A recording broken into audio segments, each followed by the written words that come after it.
আজ কোজাগরী লক্ষ্মী পুজো।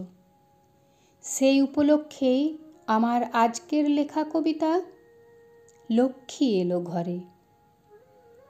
শরতের নীল আকাশ জুড়ে সাদা মেঘের নাচ, 19শে আশ্বিনে বাজল আবার শঙ্খ সাজ।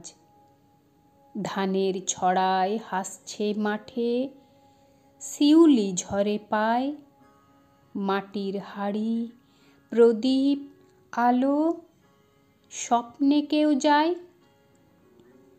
গৃহের কোণে কান পাতলে শোনা যায় পদধ্বনি, আলপনার রঙে রাঙা পথ লক্ষ্মী এলো ধ্বনি। শুভ্র বসনে শান্ত মুখে আনছে আশীর্বাদ, দুঃখ ঘুচে উঠছে ঘরে আনন্দের পারিজাত। কেউ বলে সে লক্ষ্মী ঠাকুর, কেউ বলে আশীর্বাদ, আমি দেখি মায়ের চোখে ভালোবাসা নিখাদ।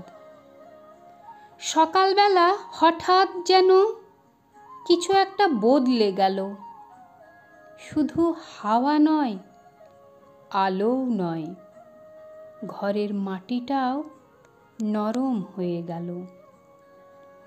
আলপনার মাঝখান বেয়ে একজোড়া পা হেঁটে এলো, না দেখা সেই মুখ তবু মনে হয় চেনা, ঘরের মধ্যে প্রবেশিল।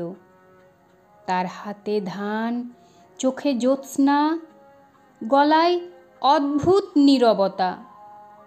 ভয় নেই, আমি এসেছি, এই দিল বারতা।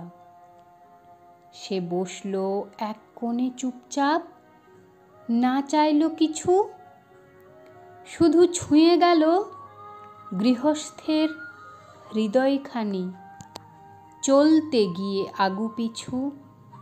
সন্ধ্যার প্রদীপ জ্বলে উঠল মনের এক গোপন ঘরে, আজ বুঝি সত্যি লক্ষ্মী এলো ঘরে, মা লক্ষ্মী এলো ঘরে। নমস্কার।